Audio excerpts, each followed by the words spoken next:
Hey guys, Editing Micah here. This will be the first thing you see in this video. Today we're looking at a very special collaboration that I did with my great friends over at the Ignited Coyote.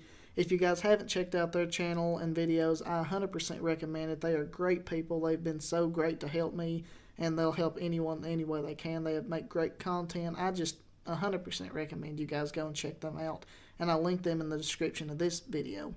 And so today we're looking at a vlog with them. We went and explored Lynch and some old graveyards from the Spanish flu, as well as the Lynch coal tipple and all that stuff. And so you've seen that here and there on my channel before, but we went and really explored it in depth today. And so you'll see some clips of me and my buddy Conner at first, and then a little bit later on we'll start the clips with me and the Ignited Coyote and my friend Karsten. And so just so you guys can see, this is our first video on the laptop editing, and so let's see how this comes out. But thank you guys for watching. We'll see you guys in the next one. Enjoy.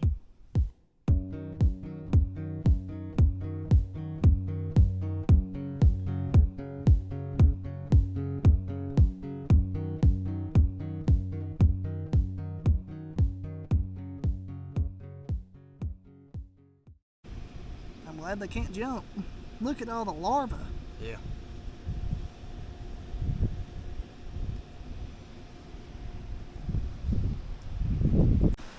So we are here inside of the Lynch coal tipple, as you can see behind me, with two very special people. Over here I've got my buddy Karsten Dixon, but over here's who we're collabing with today. We're over here with the Ignited Coyote, taking a look at some coal history stuff and everything, and just taking a look inside of this beautiful remnant structure of Lynch, the original Lynch coal tipple, Lynch 1 as it would be referred to now. But you can see so much of the deterioration and everything found within here, and the rust and the history just found within each and every marking and each and every crack and hole. You can even see how the glass and stuff and the vents are long gone, but everything just all of a sudden comes around. So is there anything you want to say, Mr. Coyote? Hey, Micah, thanks for doing the collaboration with me today. Thanks for having me in your video. Thanks for bringing me up here, and in case if something happens, you know, because I'm not too sure about this place, my wife will thank you for the insurance money. Let's keep looking. Sticking out there, and it would make most people feel good about where they're standing, but it don't do a thing for me, so that's as close as I'm getting. Boy, Mrs. Coyote don't know what she missed.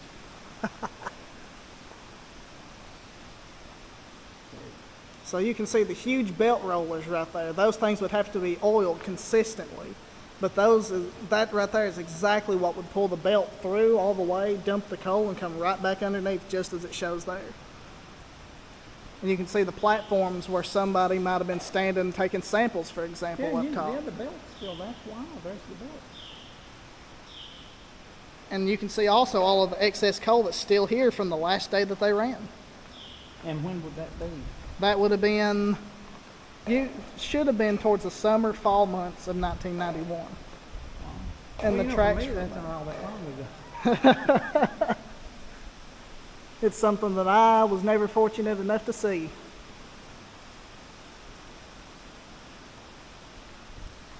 Let's see if I can see anything when I look back. Yeah. Look out there, there's a ghost.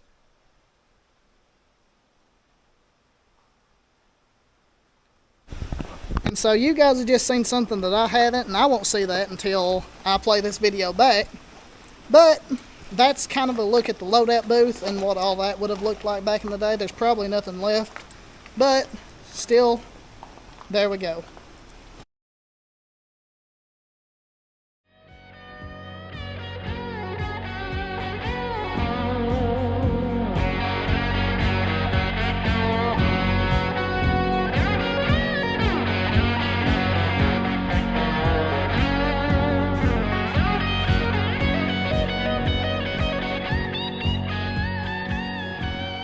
Alright guys, so now we've made it up here from Lynch, up here at the Spanish Flu Cemetery, and we are taking a look around at these old grave sites and everything just back here in the middle of the mountains. You may see a little bit of a clip I shot a couple of weeks ago, But now we are here with my buddy Karsten, Mr. Coyote on this side, and Mrs. Coyote on this side. Anything you guys want to say?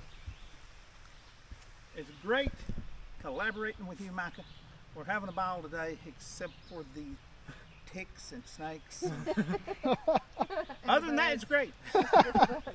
Let's take a look at these. Mosquitoes, I mentioned them. Mosquitoes too, don't forget those.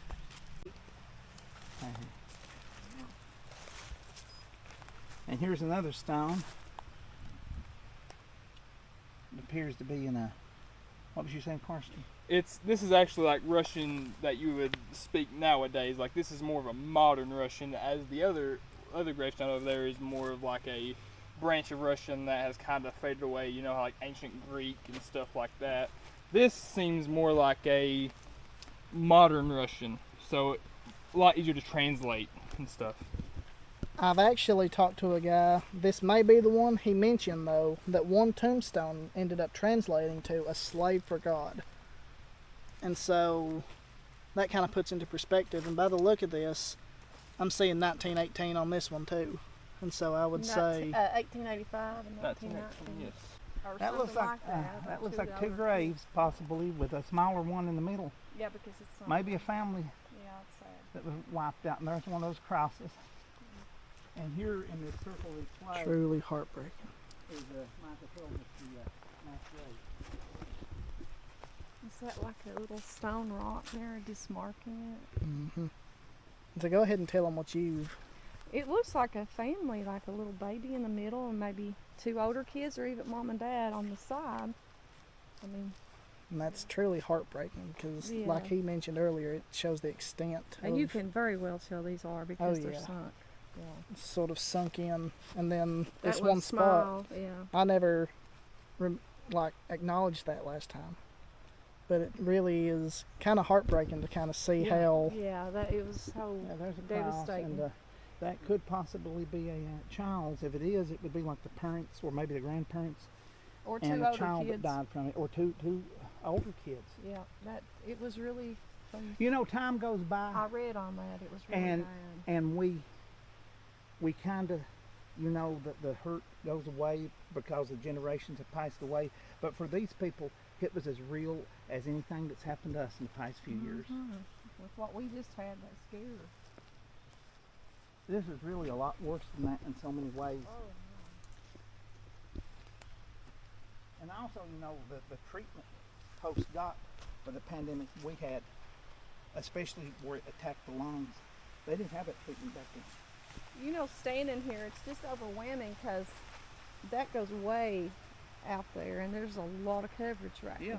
And you A lot. know every bit It's of overwhelming. It's just was the huge. knowledge that there was that many. this. Like, it's in Yeah, telling how how many far it just went something- out that You way, know, too. or it could go on out or down. Mhm. Or, I see a pile of bricks up there. there's a lot of rock and things that could I was looking at possibly that. do like Little, this. Not big Little enough. orange flags in the ground, how many they are, and tombstones and the fallen crosses. And this is just the one community with Lynch. It really shows you the scope of the pandemic of the 20th century, you could say, the 1918 Spanish flu. And like I said, what I read about it, it was particularly deadly to young people, children and babies, and people in their 20s, healthy of it. And so what we didn't notice last time, what I've just stumbled upon here, is, I guess this is, this is marble that's been screwed into the tree. And by the looks of things, it's Russian, and it's dated 1914 to 1918, which means that child was just 4 years old whenever it succumbed to the flu. And as sad as that is, it looks like this tree would have marked the spot of the grave right through here. And I'm sure all these rocks laying around in random spots did the same thing. Really quite incredible, but let's take a look at those next. In their 20s. Mm-hmm. Yeah. 1888.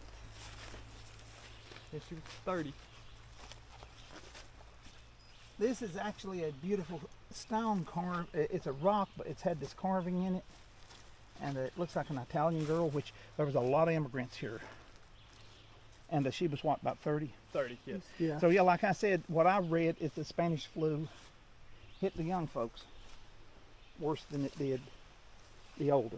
folks, which is kind of opposite to the last pandemic we had. There's a cross right here in this area. And we Do found what? another one that looks like it's possibly Russian or some ancient form of Russian that's not used today.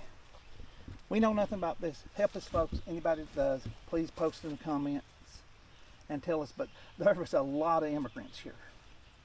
I'd say, no doubt, way more immigrants than there was locals at the time. Italians Yeah. and Germans and just about anybody under the sun would have been here working Yep. for the mines at the time, just trying to find a better way of living for their families. Just falling over with time, slowly deteriorating, which marks for sure a grave right there.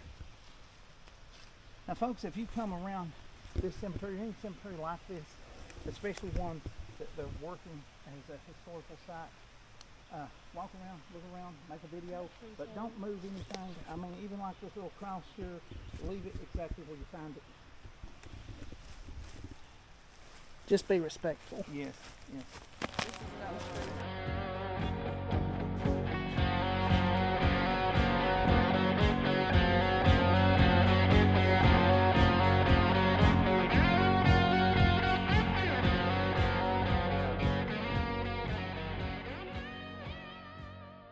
So that does it for this one, guys. Thank you guys so much for watching. Thank you once again to the Ignited Coyote for meeting up with us and working with us to do this video. I had a blast, and hopefully we'll see some more of them here in the near future.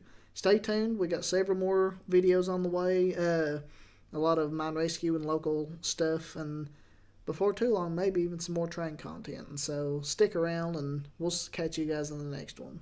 We'll see you.